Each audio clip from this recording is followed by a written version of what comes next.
Hello, ladies and gentlemen. I stand before you today at the age of 89, not to boast about the years behind me, but to share the wisdom that only time can teach. The truth is, growing old isn't for the faint of heart. It's a journey that tests your strength, your spirit, and your sense of self. And through this journey, I've uncovered 10 harsh truths, lessons etched deep into my bones, that I wish I had known sooner. These are truths every senior must face, not to scare you, but to prepare you, because the sooner we face them, the better we can live the rest of our lives with purpose, courage, and joy. Time is the one resource that never returns once spent. It doesn't pause for reflection, wait for hesitation, or offer second chances. In youth, time feels infinite, like a vast ocean of tomorrows stretching endlessly before us. We assume we have plenty of it to chase dreams, mend broken relationships, and do the things we love. But with age comes the realization that time is neither generous nor fair. It keeps moving, no matter how badly we wish to slow it down. At 89, I've learned that procrastination is one of the most expensive habits a person can have, not in dollars, but in lost moments. We postpone the phone call we meant to make, the apology we meant to give, the letter we meant to write, or the passion we meant to pursue. We say next year, or when I retire, or when the time is right. But the truth is, the time is never exactly right. Life is always a little messy, inconvenient, and uncertain. Waiting for perfect conditions is just another way of saying no to life. When you're young, you think you have years to reconcile with an old friend, visit a distant relative, or go back to school. You assume you'll always have the strength, the energy, the clarity, but time erodes more than just calendars. It erodes opportunities. What you could do easily at 50 takes twice the effort at 70 and might be impossible at 80. There comes a point where time stops asking for your permission. It simply takes. The loved one passes away before you make the call. Your legs don't carry you as far as they used to. The dream you put off becomes a closed door. The greatest tragedy of time isn't aging. It's unrealized potential. A day lost is a day you never get back. That's not meant to frighten, but to awaken. You must use your time as if it's your most precious currency, because it is. Spend it on people who matter. Invest it in things that fulfill you. Waste none of it on bitterness, resentment, or fear. Every morning you wake up is a deposit of fresh time. Don't spend it like you have an endless supply. With time comes another unavoidable truth. Your body will change, and not always in ways you like. No matter how active or careful you've been, aging catches up, muscles weaken, joints stiffen, eyesight dims, energy dips, illnesses appear without warning. There's no denying that your body will slow down, but that doesn't mean your life has to. Too many seniors equate physical decline with total defeat. They begin to fade from their own lives, believing they're no longer capable of doing, leading, or inspiring. That's a lie. The body may betray you, but your spirit doesn't have to. You must learn to adapt instead of surrender. Maybe you can't hike 5 miles anymore, but you can walk in the park. Perhaps your hands tremble too much for painting, but you can still teach the next generation how to mix colors. The key is to stay engaged, to keep moving, even if it's slower than before. Movement in any form is life. Activity preserves dignity. Purpose preserves hope. Sitting in silence, waiting for strength to return, only weakens the will. The body feeds off determination just as much as it does nutrition. There's power in pushing forward when the world expects you to pull back.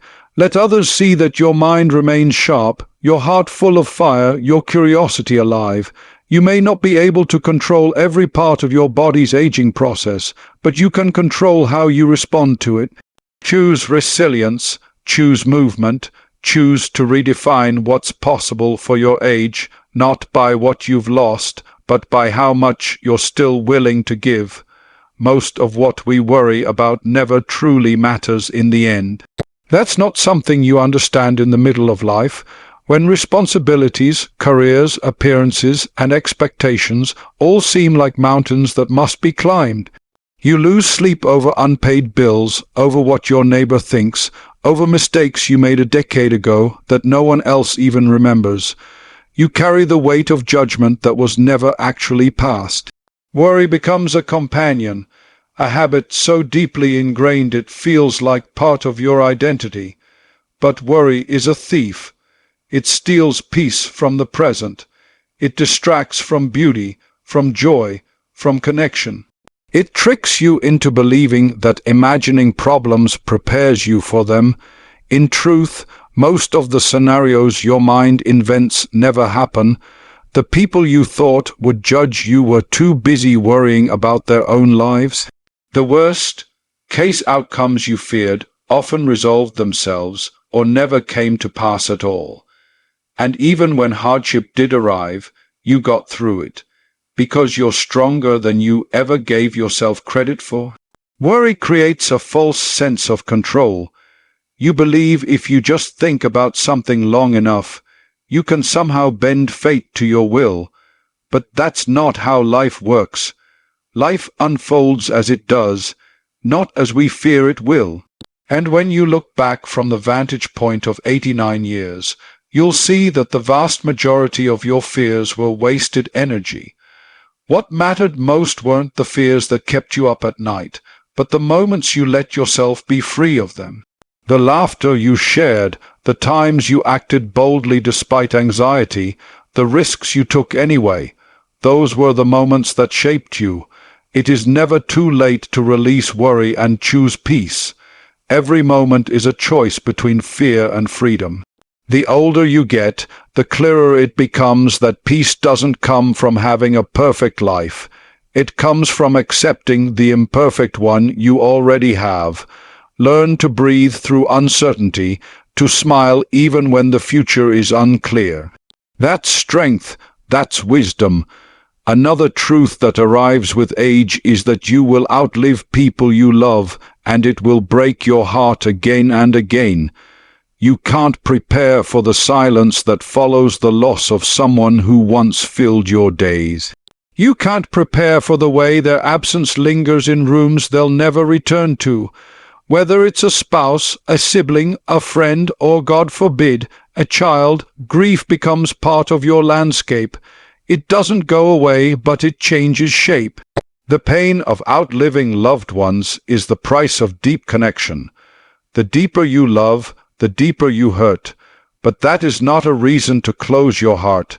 It is not a reason to retreat. Too many seniors begin to withhold love out of fear of more loss. They build walls around their hearts thinking it will protect them. What it actually does is isolate them. You must keep loving, keep reaching, keep connecting. The greatest tribute you can give to those you've lost is to keep living fully in their honor. Let their memory inspire you to say, "I love you," more often, to cherish the people still around you, to be present. Love is not a limited resource that gets used up. It grows the more you give it. Grief can either harden you or open you. Let it soften you instead. Let it teach you how precious every relationship is, how urgent every embrace becomes. You will lose people, that's part of life, but don't lose yourself in the process. Stay open. Stay kind, stay alive, not just in body but in spirit. Love without hesitation, grieve with depth, and live each day as if you know what loss has already taught you, that the most valuable things in life can never be bought, and they are always, always worth the pain. Regret is heavier than age. At 89, my back may bend, my knees may ache, and my steps may be slower, but none of that compares to the weight I carry in my heart for the things I didn't do when I had the chance. It's not the failures that haunt you. They pass, they teach, they fade. It's the words you didn't say, the dreams you didn't chase, the chances you talked yourself out of. That's the kind of weight that stays with you. You think you'll forget it with time, but instead it sharpens. It becomes louder in the quiet hours of the night, clearer as the years go by. When you're young, you think you have forever. You put off happiness, delay decisions, postpone the truth. You wait for the perfect timing, the perfect conditions, the perfect version of yourself to emerge. But those conditions rarely come. What you don't realize is that life rewards action, not perfection. Every time you hold back out of fear or doubt, you build a life that's smaller than your potential. And one day, you look back and wonder how it all went by so fast, and why you didn't live more boldly when you had the chance. You don't regret loving someone who left.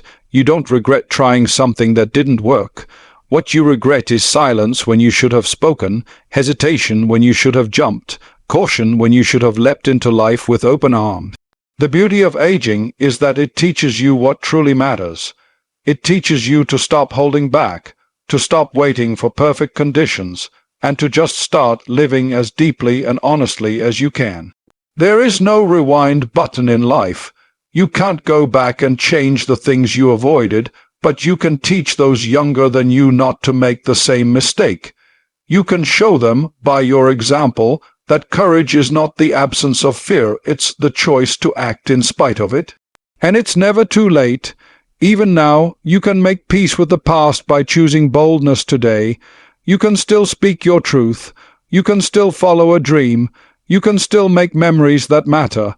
Family is often where our deepest joys and our deepest wounds lie. The truth is, family doesn't always show up the way we want them to. They disappoint us, ignore us, forget us on holidays, speak with judgment, or withdraw their affection when we need it most. You can spend years waiting for someone to say, "I'm sorry," or "I was wrong." But some apologies never come. Some people never understand the pain they caused. And if you carry that pain forever, it becomes part of your identity. Forgiveness is not for the other person, it's for you. It's the release of a burden that was never yours to carry. Holding on to resentment is like drinking poison and expecting someone else to suffer. It hardens you, it makes your world smaller, and at this stage of life, the last thing you need is more bitterness. What you need is lightness, ease, peace. You forgive not because they deserve it, but because you do. You deserve to move forward unchained. You deserve to smile without the weight of old anger. You deserve to finish your story without bitterness staining the final chapters. That doesn't mean forgetting. It doesn't mean pretending the hurt didn't happen. It means choosing to love in spite of it. It means choosing to grow past the pain. Teach your children and grandchildren how to forgive by modeling it. Show them that even when others fall short, you can still rise above. Show them that family is not about perfection. It's about showing up again and again with love. And if they've hurt you and they come back, open your arms. If they don't, send them love anyway. Your peace should never depend on someone else's behavior. Live without regret, love without condition, and forgive without carrying the weight of resentment into your golden years. That is the true freedom of aging. I may be 89, but I still dream, laugh, cry, and learn. My body is older, yes, but my heart, it's wide awake. So to all my fellow seniors, don't wait for the world to remind you of your worth.